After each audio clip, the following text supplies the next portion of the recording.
Welcome to the Eyes Up Mindset podcast, where we explore what it means to grow daily and find our best in every aspect of life. Welcome back to another episode of the Eyes Up Mindset podcast. I am John Shirky here with my friend and co-host, Jamie Wagner. Jamie, as always, good to see you. Excited for another episode. Here we go. Great episode with Will Drumright. He works in the sports psych field, was also kind of connected to James Leith from a previous episode, but he's an awesome guy, great energy.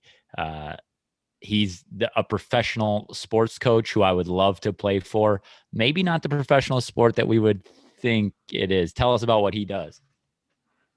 Well, he works for the Indianapolis AlleyCats, which I had never heard of, but we get into about it's way bigger than I thought it was. I thought it was just like a niche ultimate Frisbee league.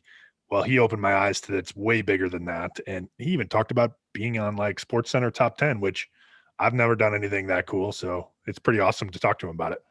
Absolutely. And we think, hey, it's niche sport, not that big a deal. But in reality, we all have niche interests, right? We all do things that are really important to us and maybe other people kind of think are silly. And he talks about performance being performance, right?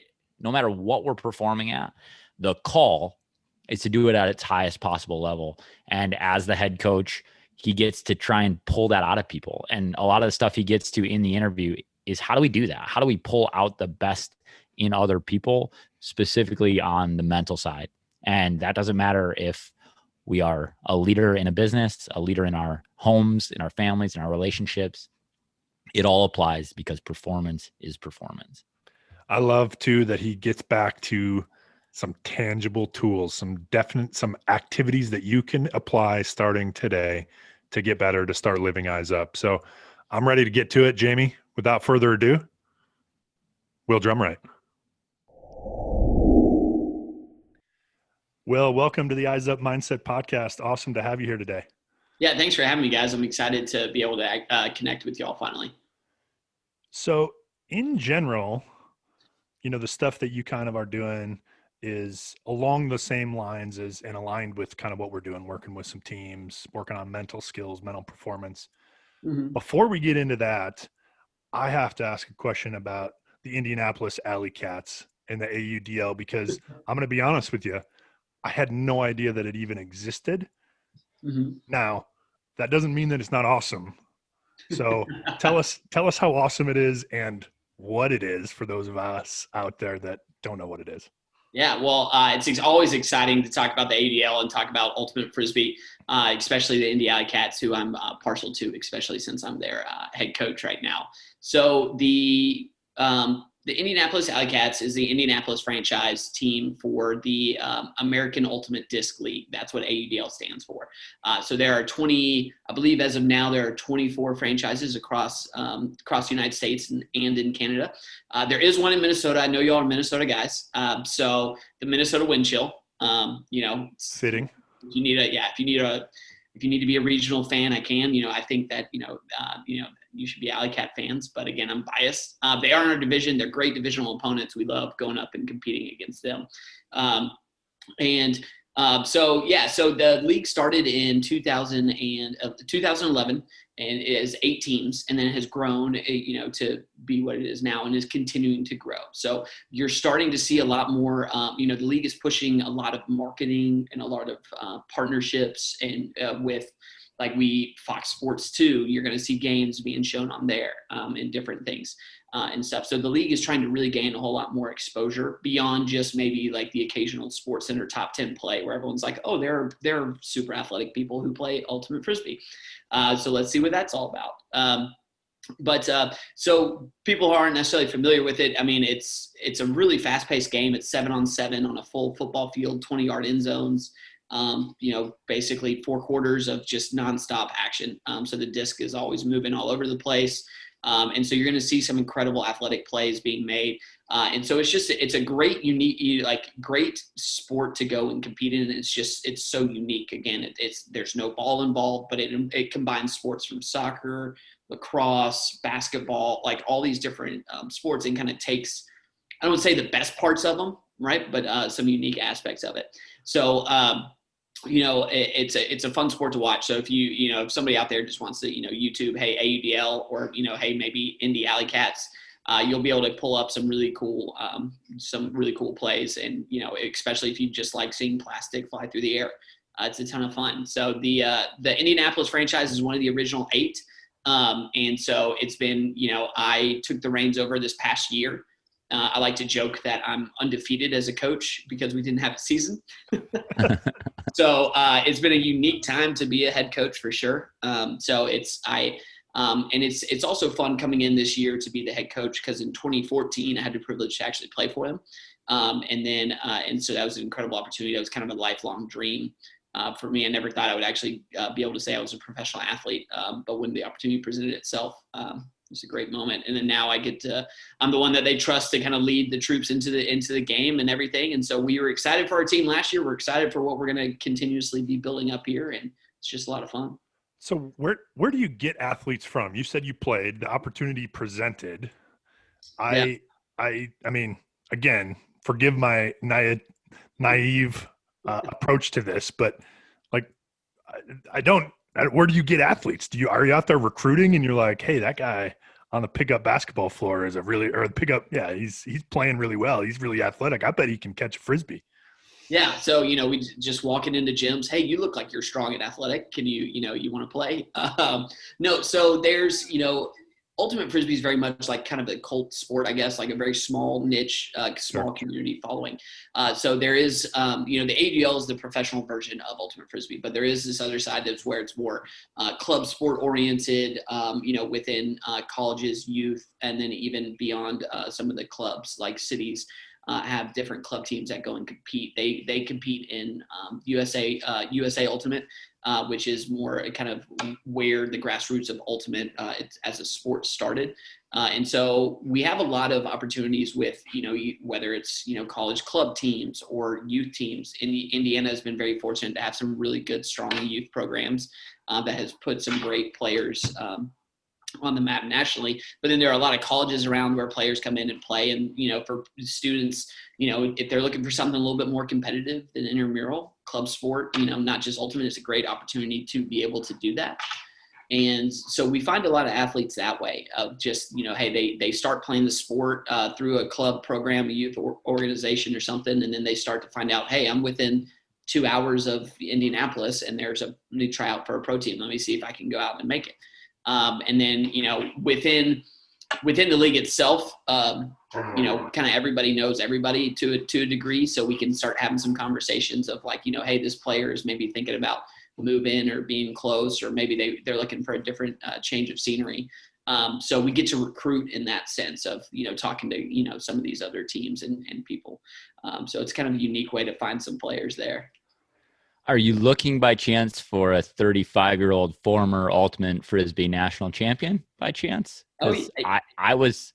This is an interesting story. Okay. I'm actually an Ultimate Frisbee national champion when I was 17. Self-titled. So we went to this youth group kind of conference, this national conference, and there was a giant Ultimate Frisbee tournament, and we won it. And so our church's youth group won this Ultimate Frisbee tournament, and we took to calling ourselves. They gave us a trophy. It went to our church, and it said national champion on it. And so we started calling ourselves Ultimate Frisbee national champions. And I still make this claim to my students to this day that I'm a national champion. So, I memean, if you're looking for a guy that's almost 36 and well past his prime, I might consider a relocation. Well, there you go. Well, we're working on our, the league itself is working really hard to figure out what the next season is going to look like, putting in all the safety protocols and everything. We're targeting to try and have our tryouts in December. So, hey, you want to come out and see what it's all about? It sounds like you're a welcome addition to the tryout. Well, I can't run like I used to. Let's say that. Let's just call a spade right now. You'd be more of a veteran presence than leadership. Yeah. Okay. Yeah. The intangibles, right? The intangibles. Hey, that's valuable. That's something to be considered, and so, yeah. Definitely. I think speaking kind of on those lines, that's more here what we're here to talk about. I hope people enjoyed that conversation because I love playing ultimate frisbee. I have for a long time. I think it's an amazing sport that is just a great opportunity to go out and be active. But what we're here to talk about is this piece that we all do and we work with is the mental side of the game. And we've talked a lot with different people about how do we engage that piece. My question for you, and I think this is interesting, is how do you as a coach do that with consistency in your actual program? You know, you talk about, hey, I have, you know, like not preparing for games, I think probably makes it easier, but what is your routine of that sort of stuff look like on a broad spectrum? Because we talk about it a lot as an individual skill and an individual process. How do you as a coach implement this thing more broadly? Yeah, well, and it's something that I'm always aware of as a coach because I do spend so much time working with athletes outside of, you know, ultimate, of, you know, just working with them on little skills to try and figure out how to make sure that they can perform their best when it matters the most, and like teaching them all these different skills. You know, from a coaching standpoint, there's a lot that I'll try and do in terms of figuring out what, you know, design, kind of either designing culture of like understanding like, hey, what are the pillars that we have to live up to? And then how is everything that we're going to do reflect that? And then how can we continuously, you know, really teach that? So a lot of time my assistant coaches it probably drives them nuts because they're, you know, I've got two great assistants around me that we're working on and are very, you know, oriented. I'm like, all right, well, how do we communicate this? How are we going to be able to share this to where players are going to be able to understand, like how, you know, even down to, it's like, okay, when somebody's screwing up, how are we going to go through and approach that, you know, and understanding like some of the nuances that go into all of the practices and everything that are built around. And then also it's intentional. Sorry, my dog is again trying to be a part of this conversation. He's barking at a blank wall right now. So, hey, stop, buddy. Thank you. And so with the practices, being able to build it out of, you know, from a format of, we use the format of teach, repeat, compete. And so then I had some like really fancy way of like, okay, hey, we're going to teach this new skill. We're going to add it in theory, and then it's going to go in live. And my assistant coach was like, oh, you mean teach, repeat, and then compete. Of like going through of just being able to make sure that people are able to, you know, understand, hey, you've experienced success with it. Great. Let's challenge you a little bit more. Now let's see it live where everything gets, you know, stressed out with it, you know. So trying to build out practices, I spend a lot of time very intentionally, like a practice plan are very built out. Hey, what is the purpose of this drill? What are we trying to go through and accomplish? And then I'll even try and begin to figure out, okay, what do I need to talk about, or who do I need to talk to today at practice? What, like on a more of like an individual level, like if I need to pull somebody aside, or, you know, before practice, like, hey, I need to talk to you about this. This is where we can encourage you here. Maybe call somebody out, and understanding how those different things are going to work. So I'm always like, my brain is constantly firing in terms of trying to figure out what exactly necessarily needs to be done. We have a game plan and understanding how to be adaptable, but then trying to figure out like it's always a work in progress. Just because we have a plan in place, it doesn't mean that it's going to go according to plan. I'll throw the plan out if we have to go back through and do something else. But the other thing that I try and make sure that at least my players understand, and at least, you know, hopefully they understand, right, is that I'm there for them as, you know, as a player and like individual first, you know, making sure we're taking care of them as well. Because I know that, you know, a lot of these guys that were, you know, our youngest player, I think is 18, our oldest potentially could be 35, but right now is 34. So, you know, there's a wide range of things. And so you've got all these different life events that these guys are going through. Some are in college, some are, you know, on the verge of getting married. Some are, you know, having kids, and like all these different life situations are important factors to be aware of, because I need to know what's important to them. How can we support, you know, how can we, I say we as a coaching staff, how can we support them, and then make sure that, you know, the other parts of their life know that we're trying to take care of that, you know, that individual as well. Man, there's a lot in that answer, Will. So just to unpack a few things, the process of teach, repeat, compete. I think, you know, a lot of coaches out there would say, yeah, we do that. I do that in our practice plans, and intentionality, right? I think that's the other thing that I you actually set it, and then it's also just magnified by like, hey, this is what we do, this is how we do it. But I think that process of teach, repeat, compete, everybody's familiar with the physical, technical side of like the sport, right? Right. How do you incorporate that process and with the mental skills as part of that progression? Because again, as a football coach, it's like, oh yeah, here's the game plan. We're going to go out there and we're going to line up against these formations and run these plays. And then we show up on Friday or Saturday and we compete. Right. And that's a natural progression. But from the mental side, I think that's where people maybe need some tips or ideas as to how to incorporate that into your practice. Because I think even if the ones who are doing it, I think are good at the teaching and then wanting to compete at it. But the practice part of it, I think, is where we're lacking. Yeah. So I like to frame a lot of the mental skills and that I'll give athletes, just that they're just as important as any other skill that they work at, whatever their sport is, football, golf, volleyball, it doesn't matter. You have to begin to incorporate them because if, hey, I teach you a skill on Friday, you go out and compete in a golf tournament on Saturday, that skill is not going to mean anything to you. And so finding ways to be able to build it into practice. And then I happen to work with a lot of golfers right now. I think golf is a sport that's starting to pick up in a lot of popularity right now, especially around among some young people. But I had a big conversation with a golfer last week where I said, okay, getting ready for a tournament, here's a skill that we've been working on. You understood how it didn't connect in a tournament, right? Like it was a little too early to try and implement that. Well, let's go back in. What drills can you do at practice where you can change the parameters that are going to emphasize that skill? So one of the drills I had her do was you have to make 10 5-foot putts in a row, but you have to do your full routine every time. If you don't do your full routine, then it doesn't count. By the way, if the ball doesn't go in the hole, then it doesn't count either. So then you're adding in like stress on multiple sides of it to where you're building in practice where you change up I like to call it changing up the metric of what the practice is actually doing, because it may take you 50 putts to make 10 in a row. Well, now you've practiced your routine 50 times in a row. So you get much more comfortable with it. Same thing with like a refocus cue.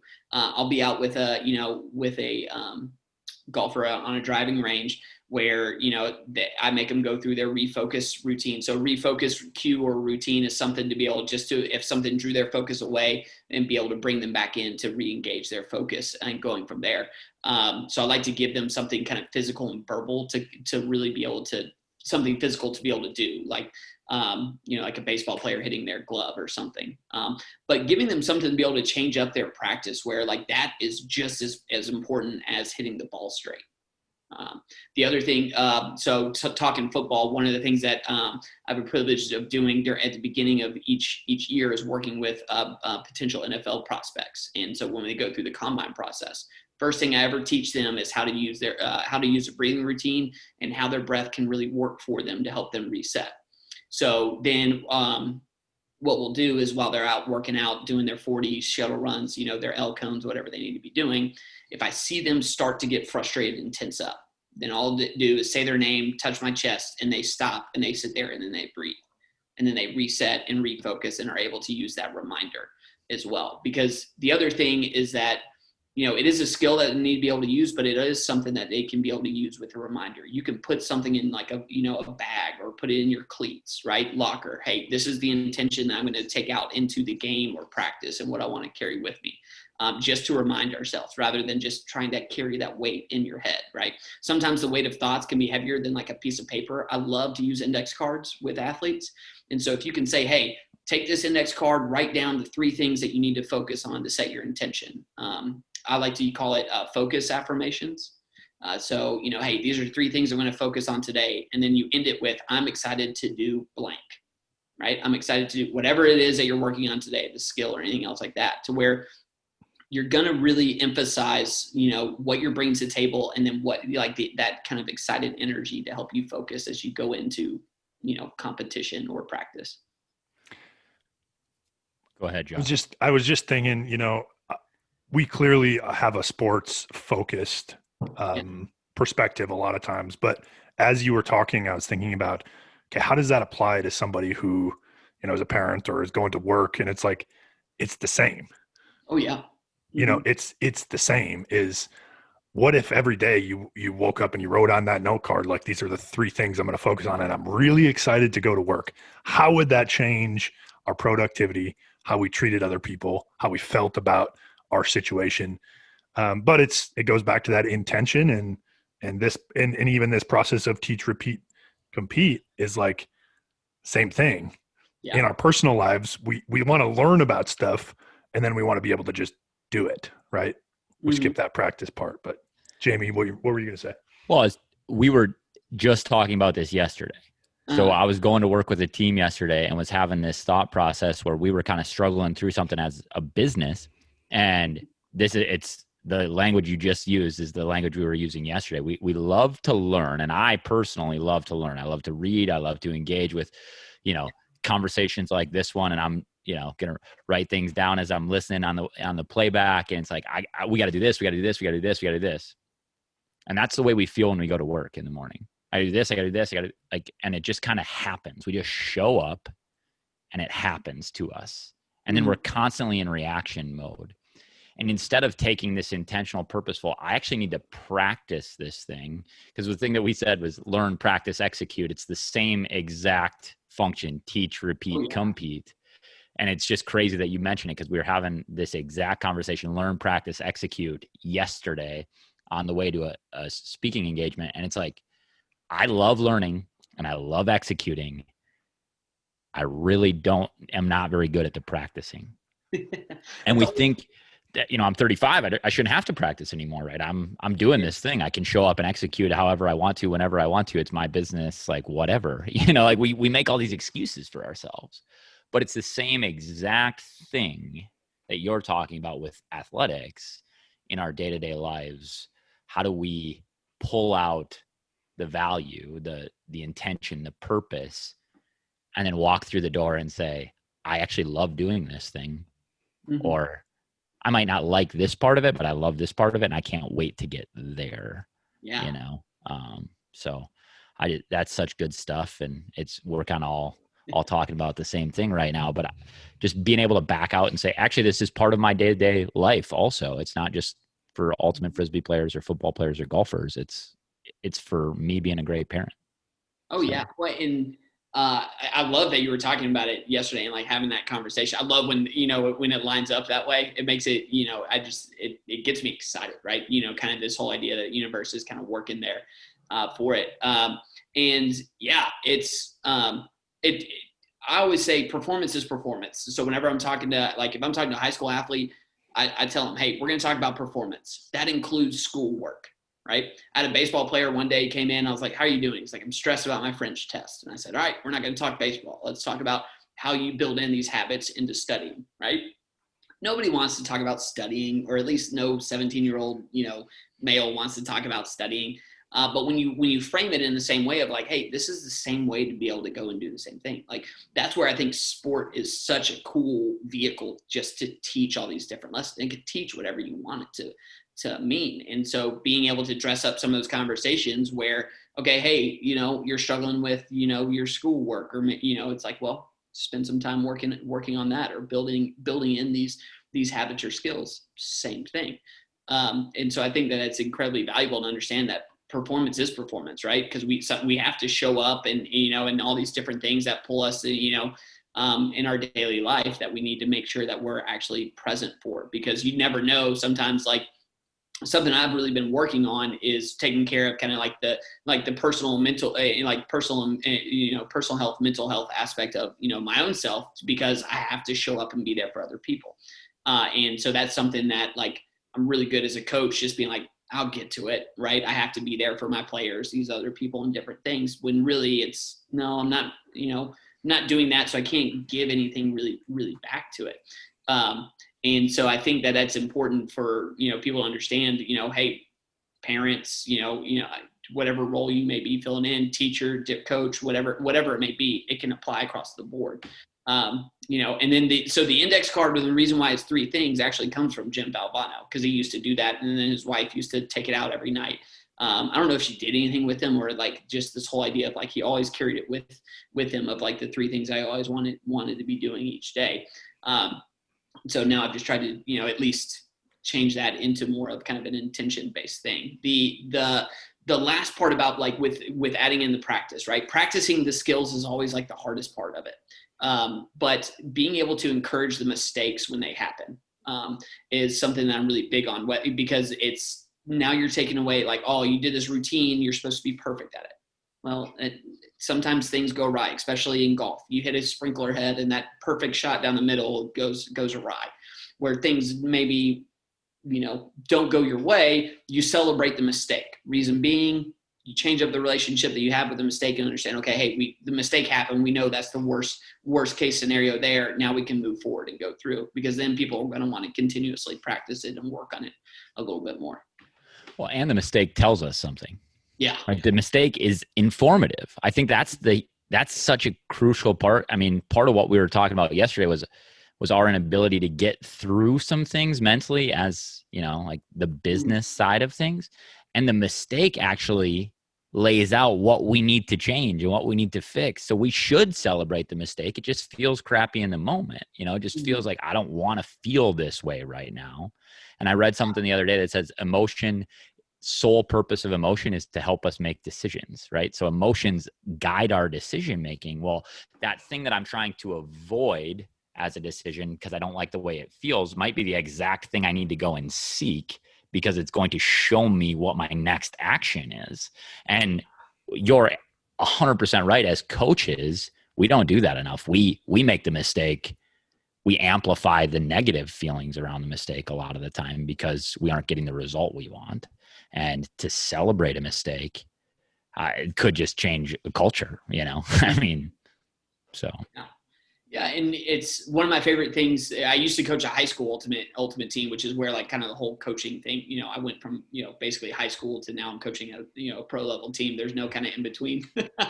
But I used to tell my high schoolers, I was like, hey, when's the last time you made a mistake?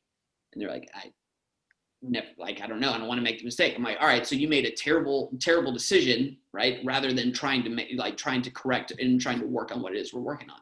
Like, hey, go back and do it. If you screw up, it's fine. And we're going to celebrate it, right? I think I had one of the players. He tried it. It didn't work.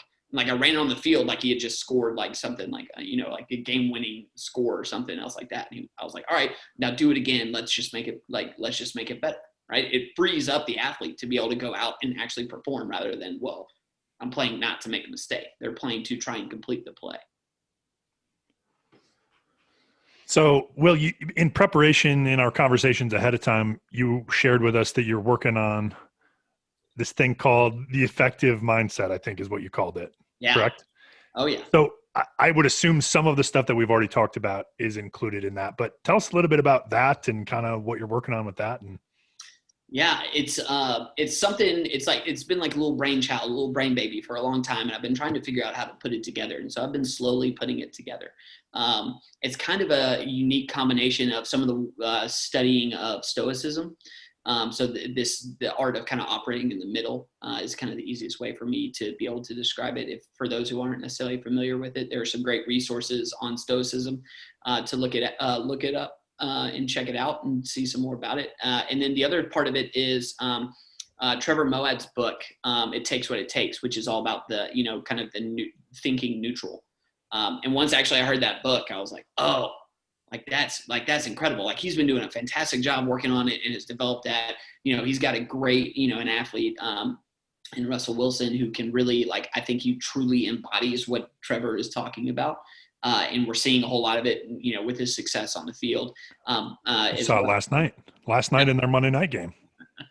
So, yeah, and where it's, he's able to go out there. And this idea of kind of operating in the middle is, I think, what's important. But the reason why I call it the effective mindset is because I want to change up the relationship of negative thoughts for athletes, right? So I don't know if y'all have ever had this happen, but if something negative happens or you just feel bad, someone's like, oh, don't worry about it. It's gonna be fine. Just smile or just think positive, right? Y'all are high level competitors. I know y'all played together at football. My reaction to that is I don't want to talk to that person anymore. right? I'm like, great, get away from me, because I'm like kind of stewing in my own kind of like still frustrated, right? So it's hard to make that switch to go just from negative to positive. Well, if you get rid of positive and you just go, hey, how can we be effective? It changes the conversation, right? At least, and that's what I'm kind of working on a little bit more of. Like, we don't need to be positive. We need to go through and be effective. What's, hey, negative play happened. What happened there? Like, we can recognize, diagnose it, understand, like, hey, I get it. Maybe you screwed up, ownership. Great. How can we become effective? What's the next thing you need to be able to go through and do? So then you're putting it more of kind of a process oriented, like step by step in front of an athlete. You're not saying, okay, hey, just be positive. Don't worry. We're going to go out and get the next play. You're saying, how do we do it? And that 3-letter word, how, is so important. And I say, hey, the effective mindset is all about how you do something. And so I think it's a great way just to be able to help athletes understand something positive, a good play happens, bad play happens. You're going to have these thoughts that pop up. Let's go ahead and use them. If it's a negative play and you have these bad thoughts, maybe I'm the worst player in the world, whatever kind of rabbit hole you go down, use those thoughts for you rather than let them work against you. Instead of just saying like, oh no, everything's all fine. Say, okay, whoa, that's a detrimental thought. What am I actually trying to do here? And how can I get back to actually performing the skill? So that's more of kind of what the effective mindset is I call it acknowledging, recognizing, and then like being able to be effective are kind of the 3 steps that I'll work with athletes on with that. We had a guest on who talked about, in one of her videos, Hannah Huseman, she works with the Philadelphia Phillies. I love her. Yeah. Yeah. And she talked in one of her videos about like self-talk, and negative self-talk is not necessarily a negative thing, because if you are realistic with yourself, if you have this awareness with yourself that thing was not good, instead of just saying, oh, I have to be positive, that's actually ineffective, because you're trying to move from a feeling of, I didn't do that well, and you have this cognitive dissonance of, well, I didn't do that well, and I am aware that I didn't do that well, but now I'm supposed to be positive about it. No, okay, I didn't do that well. What can I learn from it? How can I be honest with myself that wasn't I didn't execute terribly well today on that thing.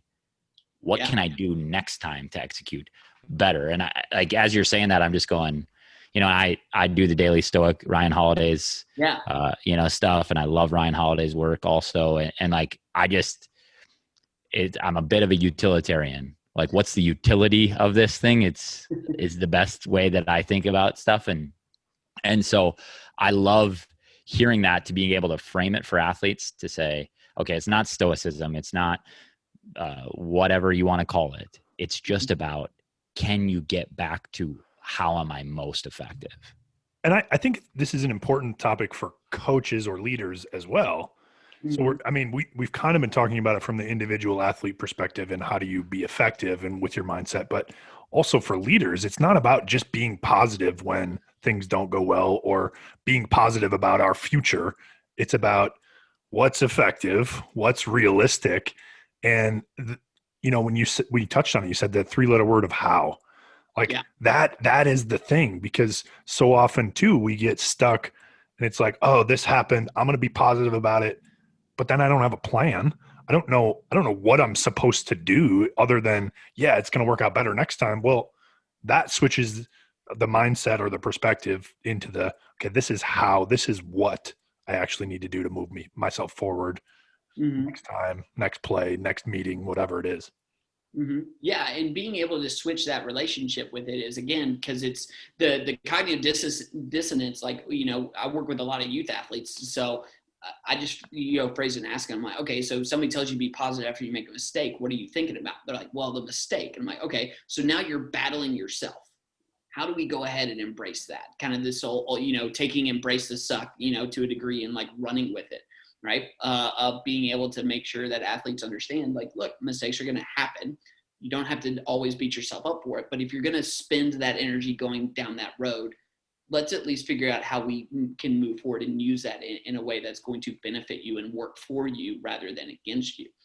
Because that's, I think, one of the most important things we can teach any athlete at any level is understanding that, you can be hard on yourself. You can have that negative conversation, because sometimes you like, sometimes you need to be the one telling yourself, hey, like, take care of you, like you can do better. What in the world's going on? Like sometimes you have to hear that from yourself. Well, let's go ahead and figure out that how we can take that conversation to the next level and say, okay, hey, boom, we got it, right? You have that conversation, that moment is, moment's gone. I like to phrase that, say, hey, that moment no longer works for you other than like you're learning. So like, let's move our conversation forward to, okay, how do I get better at this next time? How can I be prepared? Right. And then what do I need to be doing? Because then it's a call to action. It creates this sense of urgency kind of within the person, because any high level competitor, any athlete is really going to want to try and get better at what they do. And that's, I think what is important. So that making sure athletes don't miss the lesson and then understand how they can move themselves forward. And to practice it, right? To come back to that thing we were just talking about, like I now have to practice this thing because I'm aware I'm not very good at it right now. So how do I get more effective through practice and through repeat to allow myself to go and compete at my best level? That's awesome stuff. I mean, like you said, it engages me and it excites me to talk with somebody who's doing the same work, but beyond that, like it's just powerful. Like I'm thinking about my relationship with my wife right now and how sometimes I just don't want to communicate because I'm angry or I'm frustrated. Right. And is that effective? Like, it's not at all effective. It causes more problems. It causes more issues. And so can I get from, hey, that wasn't very good, and now I'm being defensive because I didn't like what I did, to like projecting it outward and making the conversation negative? Like that doesn't help either. So I think there's just a huge call to us as human beings to think about our thinking sometimes, to be present and aware of what's going on, and then to get back to effective. And so I know it's not, you said it's kind of a beta and a prototype. It's a thought baby. I love that language. Thanks for sharing it with us, because I think it's going to grow people as they listen. So yeah, well, and I appreciate it, because again, this is maybe like the second time that I've really kind of talked about it, at least formally. If some of my athletes who I've been working with over the last couple of months have kind of have seen it and understand it a little bit more. But I do think it is important to be able to make sure that you kind of shift that relationship to understand, with those thoughts or different things that happen with it. Because again, the communication piece, right? Like with different relationships, right? I just recently had a very close friend, somebody who I really care about and value their opinion, call me out for doing the same thing. They're like, hey, like you lost your mind coaching, right? Like kind of losing yourself in it and not being able to step away from that. And so that's been a big piece that I've had to like kind of look at myself and understand as an individual. Hey, if I'm going to like tell athletes this, then I have to work on it in my own personal life. Cause it's just because I'm coaching, I'm not competing as much in different things anymore. So like now I have to almost compete in life and understand like how I can change up some of the relationships that I have with these thoughts, and just as an individual, make sure that I'm honoring what it is that like the relationship I have with those around me, but then also the work that I'm trying to do with the athletes to make sure that I'm taking care of everything on the home front, more or less. And so I do think it can definitely shift over a little bit more and in that sense as well. So it's exciting as well, because it's also a forward focused mentality rather than I see a lot of athletes who feel like they have to go back and correct a mistake. And like, well, you never do a new rep to try and correct an old mistake, right? It's, that's, kind of a atonement, if you will.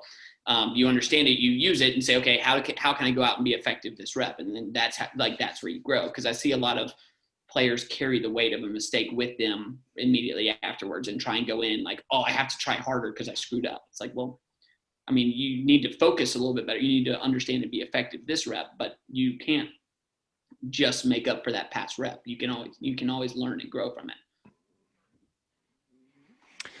Awesome stuff. Will, where can people find you?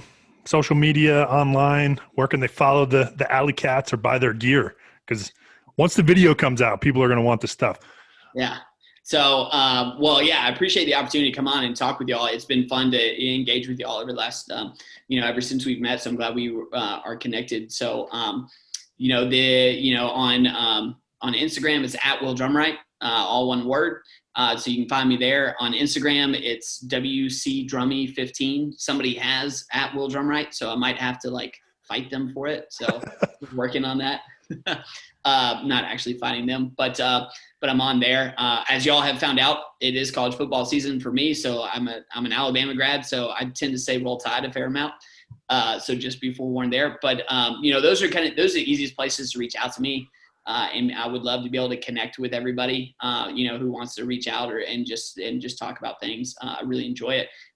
Indy AlleyCats is at Indy, INDY AlleyCats, all one word, across the socials. And so they're pretty active. We've got a pretty active social media team. So they're out and about a lot. So.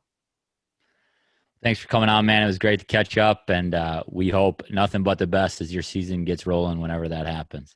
So thanks again, guys, for having me on. A great conversation, and just really appreciate it, and excited to see what y'all have coming moving forward with the brand. So thank y'all. Appreciate it. Thanks, Will. Two things really struck me in our conversation with Will today, and you mentioned it, John, in the episode, in the conversation. You said, how would my life change if I approached it with that Jimmy V, those three things? And then I was excited about those three things today. Like, how would life change if I was excited to go to work because that was my intention for the day and I had this project I needed to get done, and I approached it with enthusiasm and engagement and excitement? What would our lives look like if we did that thing each day? I think that's incredibly powerful and a tool we can use right now to change our outcomes. And the second thing that really has struck me, and it's particularly important to us in our business right now, is teach, repeat, compete. And to us, we were having this conversation, is learn, practice, execute. We love to learn because the challenge is new and it's exciting and it's novel and it's fun. And we love to go execute because we get an opportunity to show what we can do. We don't love the repeat. We don't love the practice. We need to, as human beings, as people in 2020, right, get better at engaging in and staying in the fight when it comes to practice, when it comes to repetition. Because if the thing that you want to do feels really far away right now, it's probably because you're not doing enough of that. And for us, some of the stuff that feels really far away might be because we haven't done the practice. We haven't done the work to get to the next level. And as always, live eyes up.